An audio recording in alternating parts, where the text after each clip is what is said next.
ஸ்தோத்திரம். இன்றைய கர்த்தருடைய பலம் என்ன அப்படின்னு நாம் பார்க்கும்போது, எசேக்கியேல் சாப்டர் 37 வெர்சஸ் 26ல நாம் பார்க்கிறோம். Praise the Lord.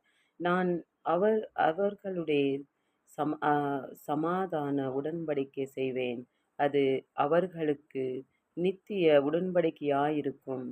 நான் அவர்களை நிலைப்பித்து அவர்களை வர்த்திக்க பண்ணி அவர்கள் நடுவிலே என் பரிசுத்த ஸ்தலத்தை என்றென்றைக்கும் ஸ்தாபிப்பேன் அப்படின்னு சொல்லி நாம் பார்க்கிறோம். ஹல்லேலூயா.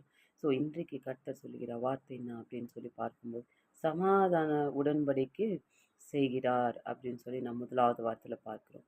அதுக்கப்புறம் இரண்டாவது, நான் அவர்களை நிலைப்பித்து, ஹல்லேலூயா, அப்படின்னா ஸ்திரப்படுத்துவேன் அப்படின்னு சொல்லி பார்க்கிறோம். ஹல்லேலூயா. அதே வண்ணமாக வர்த்திக்க பண்ணின்னு சொல்லி பார்க்கும்போது நம்ம இன்க்ரீஸ் அப்படின்னு நம்ம செய்கிற வேலையிலும் எல்லாவற்றிலும் கர்த்தர் நம்மளை வர்த்திக்க பண்ணுகிற தேவனாக இருக்கிறார்.